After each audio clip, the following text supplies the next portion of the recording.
Selamat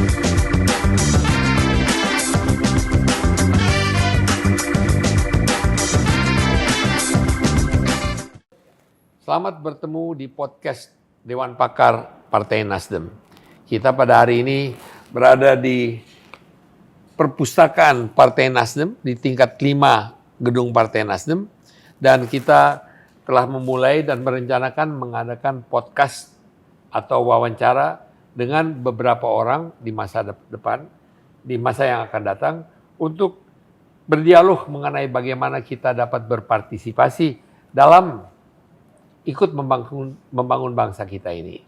Dan pada hari ini kita mendatangkan atau kita dapat bertemu dengan seorang tokoh yang kita namakan guru bangsa, Romo Frans Magnis Suseno, yang datang khusus untuk ikut berbicara mengenai pendidikan, dan juga bersama saya adalah kolega saya dari Dewan Pakar Partai Nasdem, Ibu Dini Cokro, yang juga merupakan kebetulan, dan mungkin bukan kebetulan juga, tapi seorang yang sangat aktif di dalam bidang pendidikan, seorang wakil rektor Universitas Pancasila.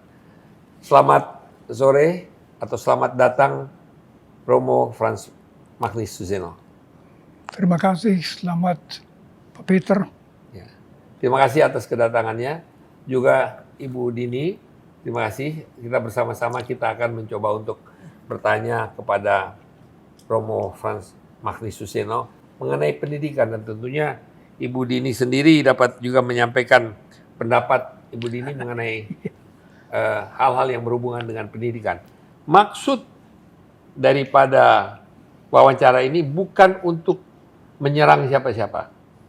Maksud daripada pertemuan podcast ini bukan untuk mengkritik, tapi maksud daripada podcast ini adalah untuk ikut memberikan sumbangsih pemikiran apa yang menjadi terbaik untuk masa depan bangsa kita, masa depan anak-anak kita, masa depan daripada generasi bangsa kita. Jadi kira-kira Bu Dini itu ya? Iya, betul Pak Peter. Mengapa mengajar itu, atau mengapa mengajar seorang anak itu menjadi sangat penting? Itu yang ingin kita ketahui. Betul. Baik, kita pertama ingin bertanya kepada Romo Frans Magnis Suseno. Apa sebetulnya tujuan daripada pendidikan?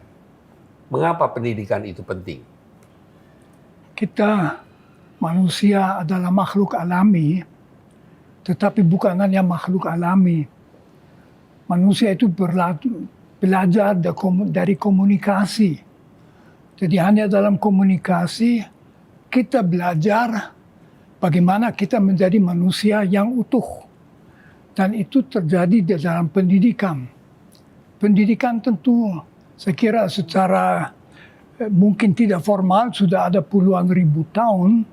Tapi sekarang kepandaian, persepsi-persepsi yang relevan, sikap-sikap yang diharapkan dan sikap-sikap yang tidak diharapkan, sebagian terbesar harus lewat pendidikan, didapat dalam pendidikan, baik pendidikan informal yang dapat dari ibu, dari ayah, dalam keluarga, dalam komunikasi, maupun pendidikan formal dalam sistem sekolah. Setiap manusia zaman sekarang diharapkan sekolah formal, mulai dari SD dan seterusnya. Dari pendidikan amat penting. Tanpa pendidikan kita tidak bisa membawa diri sebagai manusia sesuai dengan situasi umat manusia sekarang. Jadi ini sebetulnya sebuah pemikiran yang logis aja ya. Kenapa saya mengatakan pemikiran yang logis? Romo Frans Magnis Suseno itu mengatakan kepada saya, Peter, buat apa kamu wawancara saya? Saya bukan ahli pendidikan. Tapi pendidikan itu merupakan sesuatu yang harusnya datang sudah dari rumah sendiri dan dengan pemikiran yang logis. Apakah betul begitu? Ya, pendidikan tentu saja memuat sikap-sikap yang paling dasar, plus banyak hal yang harus kita pelajari, ilmu, pengetahuan tentang dunia, membawa diri bagaimana, apa yang panas, apa yang dingin, dan sebagainya. Semua hal seperti itu kita belajar dalam pendidikan. Jadi pendidikan itu sangat penting. Kita misalnya belajar juga dalam pendidikan bahwa kalau kita merasa terganggu oleh teman, sikap yang diharapkan dari kita bukan memukul mulutnya dengan tinju dan sebagainya. Itu kita belajar dalam pendidikan bagaimana membawa diri dalam macam-macam situasi, bagaimana situasi konflik ditangani dan sebagainya. Itu pendidikan mempersiapkan kita.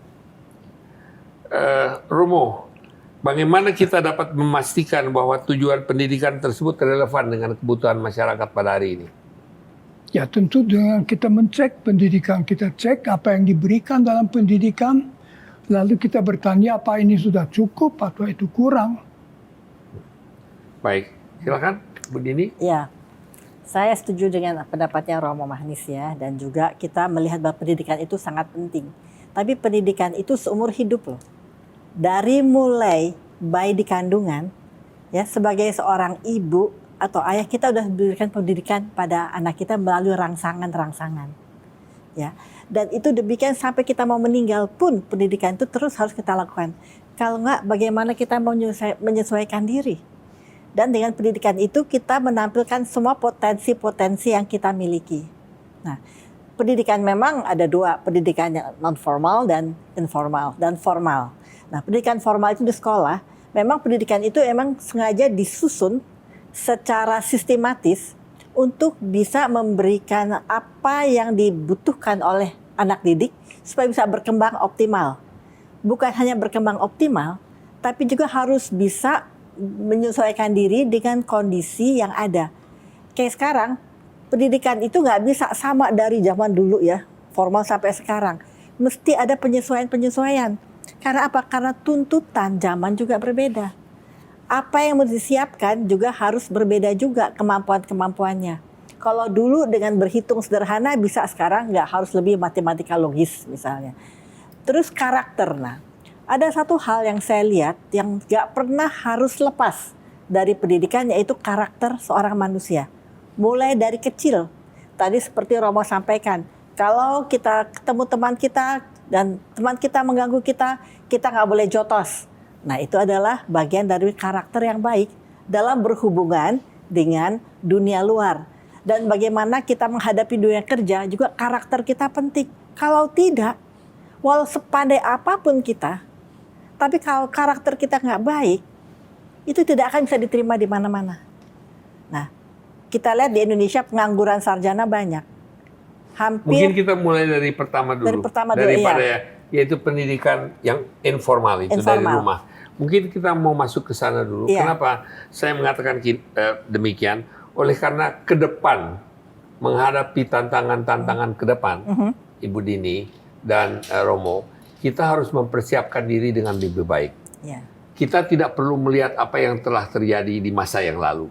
Ke depan, apa menurut Romo yang harus kita lakukan untuk mempersiapkan anak-anak kita, generasi muda kita, menghadapi masa depan yang penuh tantangan. Tapi sebelum saya ke sana, sebelum kita memulai pembicaraan tadi, Romo, saya bertanya kepada Romo, apa pentingnya pendidikan etika dan pendidikan agama, dan dalam hal ini Pancasila dan sebagainya. Sesuai istilah Pancasila telah dibicarakan di mana-mana, diulang-ulang terus masalah Pancasila ini. Tapi Romo tadi membeberkan satu persatu adalah mulai dari agama dan etika. Apa yang bisa Romo sampaikan dalam hal ini? Saya kira penting sekali kita tidak mencampurkan semua hal. Pendidikan agama, menurut agama masing-masing, memberi kepada yang mendapat pendidikan itu pengetahuan, mungkin juga beberapa kebiasaan supaya tahu apa yang menjadi isi agamanya, bagaimana dia melakukan kewajiban agama. Ini tidak langsung ada hubungan dengan etika. Etika itu sesuatu yang lebih mendalam. Etika itu anak kecil mungkin berumur 5 tahun sudah mulai merasakan etika mengenai perbedaan antara baik dan bukan buruk, baik dan jahat. Dan ini sesuatu yang fundamental. Kita bedakan antara orang yang baik dan jahat. Tentu pada umumnya kita semua bukan orang yang hanya baik, tidak ada jahatnya juga, dan sebaliknya penjahat mungkin juga masih ada kebaikan. Tetapi pendidikan etis, bagaimana membawa diri sebagai orang yang baik, itu sesuatu yang amat penting. Dan itu tentu sudah mulai di rumah, misalnya anak berumur 5 tahun belajar dari teguran ibu bahwa dia jangan mengambil mainan adiknya itu. Hal seperti itu, jangan dia tendang adiknya untuk mengambil itu, hal seperti itu. Etika ini yang paling penting. Nah, kalau orang sudah menjadi lebih dewasa, kita bisa mempelajari sikap-sikap etis tertentu, itu di dalam etika diajarkan. Kalau Pancasila itu tentu memuat prinsip-prinsip etika yang mendasari kebersamaan bangsa Indonesia yang terdiri dari... Unik ya, unik. Pancasila itu unik buat Indonesia. Saya kira tidak, tetapi jelas khas dan penting dan dikembangkan untuk Indonesia, karena menjadi pertanyaan.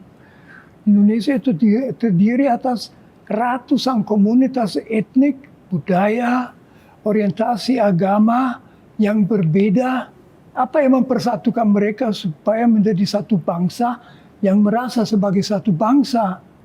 Kan ada negara seperti misalnya Myanmar, di mana itu tidak pernah berhasil. Myanmar dulu namanya Burma, dan identitas nasional adalah mayoritas yang Burma, sekitar 65% yang beragama Buddha, dan yang 35% hampir sejak Myanmar itu merdeka melawan tidak ada persatuan. Indonesia tidak, Indonesia berhasil.